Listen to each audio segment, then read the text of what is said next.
All right. Hello, once again, everyone. It is Coach Joe and Susan Eileen coming to you with the 10th gift of sobriety. But before we get to that, I want to just remind you what this is all based on. So, Susan, if you would share the book. Yes. So my book is out now on Amazon and Barnes and Noble from Nada to Prada. And it's about how I turned my life around using Coach Joe's 5-tier process for breaking the chains of addiction. And as it says on the book, it's perfect for people who find the 12 steps too much or not enough at all. There you go. And for So, myself, it was both too much and not enough at all. I mean, it had some great ideas, but I needed a holistic program. absolutely, absolutely. Programs can can fit different people and may not be a fit for other people. So that Yeah. it's good that we have options, and obviously Susan Eileen is living proof of Yes. the what breaking the chains can do. So today's gift, number 10, is acceptance instead of running.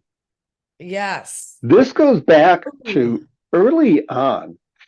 And something that Susan Eileen said in one of our coaching sessions, because addictive behavior is driven by uncomfortable feelings and anxiety, and you're trying to get rid of that. You're trying to mask that.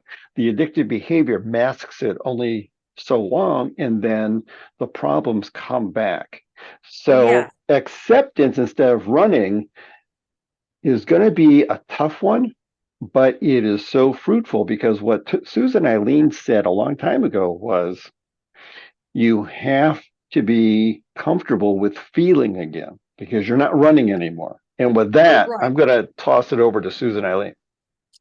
Yes, acceptance. This is actually a harder one than most people realize because realistically, in active addiction, you spent a large percentage of your time in denial, which is the exact opposite of acceptance. So you have been practicing denial for possibly a decade.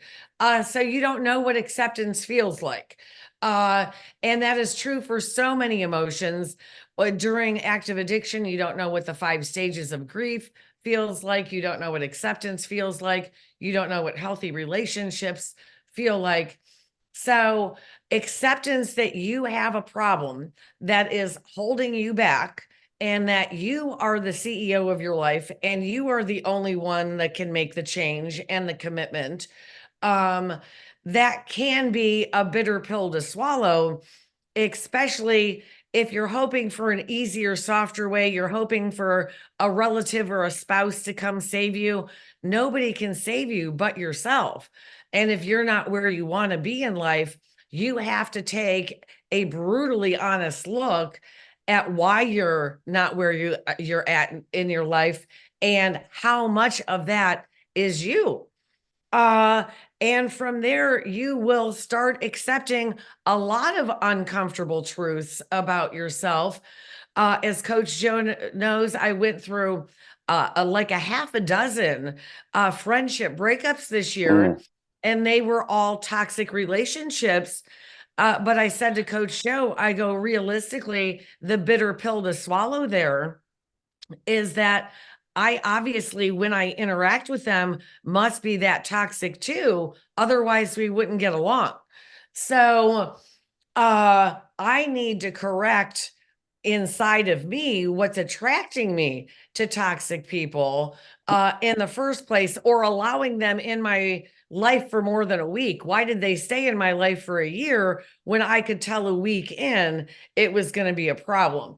So mm, you have to accept a lot of uncomfortable truths about yourself, possibly about your family, possibly you might be trying to struggle to accept things that happened when you were a child. But the only way you will get to emotional sobriety and emotional healing is through acceptance, because that 5 stages of grief I mentioned, the very last one is acceptance. And the only way you'll stay sober is if you reach that acceptance. Because realistically, if you decide to go with Coach Joe and I, you will grieve the life that you're leaving behind. No matter how horrible it is, it will still trigger the 5 stages of grief. Absolutely, because that's your experience. That's all you know. So it's going to be really Yeah. uncomfortable to think differently and change Yes. that mindset. One thing that I talk to clients about a lot is CIA, control, influence, and accept. Yes. Once you can accept whatever that situation is, your past, whatever that is, then you don't waste your time on being upset about it, depressed about it, that fuels the addiction. You can focus then on what's within your control and what's within your influence and Yeah. look at where you're trying to get to and not where you've been. The other part of acceptance is, and we've talked about it a lot, is that holistic approach because Yes. there's a lot of things that Susan, Eileen, and I are not medical professionals. Yes. We are coaches. So getting the treatment from medical professionals for mental health, trauma, therapy, psychiatry, counseling, whatever it is, to help you figure out how you got where you are and accept that and then move forward in coaching. And coaching can help you get to where you want to be. Um, this is Well, and I this would is bring up PhD level too, stuff. yeah, and I would bring up too that acceptance is going to come in layers the same way the self-awareness comes in layers. So Mm, first you accept that you're an addict. Then mm, you accept that you have an invisible disability. This is easier for mm, some than others. Then mm, you accept you were an active participant in your own toxicity, sometimes promoting it. And mm, like, so it is like an onion with layers, and every part of that program is this way, where we touch on the self awareness. You'll make improvements in your life. You come back to it. Same thing with mm, acceptance. mm. And so, and the, and I think that's the reason why this holistic layered approach is so effective is because by the end of it, you have a life that is neatly sewn up. You have tied up all of the loose ends. You are now in cruise control instead of driving around on bald rotors or whatever you call them. You are now driving around on a rebuilt engine. So your whole car gets upgraded. It's like taking it to the garage.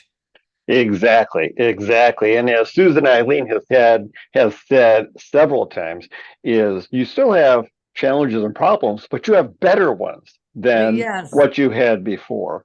Yes, you So, have better problems and very little regrets and a very clear conscience. I know I've said nobody has ever regretted getting sober. We have a 100% satisfaction rate. But I would also like to add that you will get more done in 1 year sober than you will in 10 years of active addiction. So, or even mm, if you're not at the stage of active addiction, you might be a gray area drinker and you just want to practice mindful drinking. And so you're taking a break for a while. Uh, it does not have to be a rest of the life commitment. A lot of people just like maybe a reboot at the beginning of the year. absolutely, absolutely.